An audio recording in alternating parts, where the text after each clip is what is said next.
Hello mga katumbi! Welcome sa aking vlog. So ito na, pumasok tayo sa may Carrefour at ipapakita ko sa inyo ang mga nabibili syempre. Alam nyo ba na first time ko lang pumasok dito sa may Carrefour, malapit lang din to sa amin. So bale ay isang sakayan lang. So nagtingin-tingin ako ng mga gamit. Alam nyo ba yung tipal? Yan ho ay magandang klase ng mga lutuan. So maganda rin ho yung pampapackage. Pero alam naman ho ninyo, ang ganda rin ho ng presyo. Charot. Pero okay lang ho kasi matibay naman. So nag-ikot-ikot ako at nagtingin-tingin ako ng mga gamit na pwede ko pa rin ipagpapackage dahil nga ako ay nag-iipon na ng mga gamit na pwede kong ipadala sa Pilipinas. So ayan, may mga pang Christmas decor din kayong mabibili at meron din naman hong mga laruan ng bata. Kung ikaw ay mahilig mag-ipon ng mga maliliit na kotse, ganyan, so mabibili nyo lang ho yan sa halagang 12 euro yung mga yan. And then, punta tayo sa mga pambabae na laruan ng pambata. Oh, ang daming Barbie. Yung mga mahilig yan sa Barbie, shout out sa inyong lahat.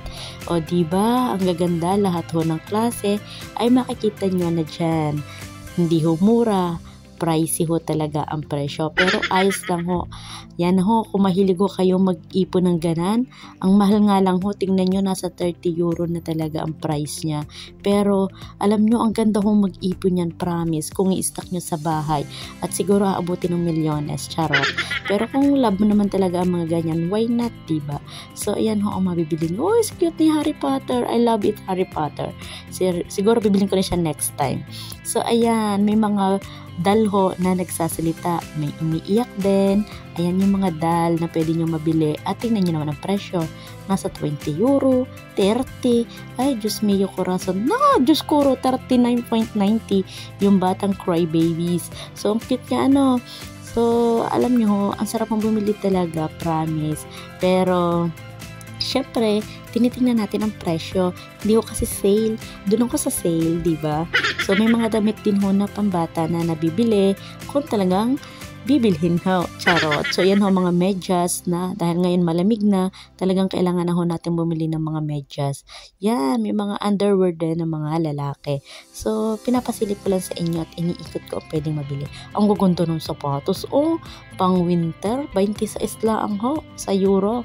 Ayan, mga sapatos ng pambata. Alam niyo, ang sarap na ho naman talagang bumili. Kaso ay, alam niyo yon, ako hikorepot, charot. Hindi naman kuripot, nagtitipid lang din ako. May mga gamit din ho na sa bahay, kompleto rekado nagaho kung sa ulam, are. May mga trotonit ng bata. Ako ho talaga ay mahilig sa gamit, so gusto ko ho magpundar ng gamit para pampapackage ko sa Pilipinas at dadalhin ko doon sa aking bahay. So tama na nga ang satsat, baba naman tayo, punta naman tayo dito sa may groceryhan. Itutur ko naman kayo sa groceryhan. Iyan yung Haribo, pagkain ng mga bata. Ayan, ang mga Starbucks, yung mga coffee ho yan. Yan, yaman mga tea. Ang dami. Oh, Diyos ko, umali. Kung ariho aking lilibutin, ako'y pagod na pagod sa sobrang lawak. Ay, di ariho yung mga palaman. Yan ho, yung masarap na palaman. Ihahalin tulad ko yan sa mga obi-jam. Ganun ho yan. And then, syempre, hindi mawawala ang paborito ng lahat. Ay, ang Nutella. Hindi ho, mawawala talaga pag nagpapapackage. Ano ho? Kasi yan ho, ang nakasanayan natin na ipadala sa Pilipinas. Pero ako nagpapadala ko ng iba para matikman ng aking ina. And then punta tayo sa Tinapay. Yan ho yung baget na tradition. So yan ho yung baget talaga dito. Masarap ho yun eh. Yan naman ho yung mga tart, mga ganang mga plan. And then dadako naman tayo dito sa croissant. Croissant kasi ang tawag in English is croissant. Yan, ipapakita ko kayo. Yan, pag may nakalagay na offer, ibig sabihin ay sale na yon. O diba, may mga donut din. Pero hindi ako nabili.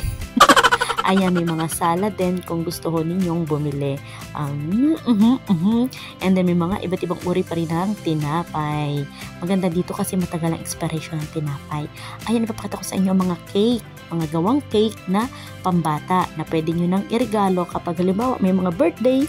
And then dako naman tayo dito sa mga cake. Ipapakita ko sa inyo mga presyo. Tingnan nyo, mga sa 12 euro. And then meron din yung cake na 10 euro. 15, and then of course 14.50, nasa 14.50 chocolate flavor yan.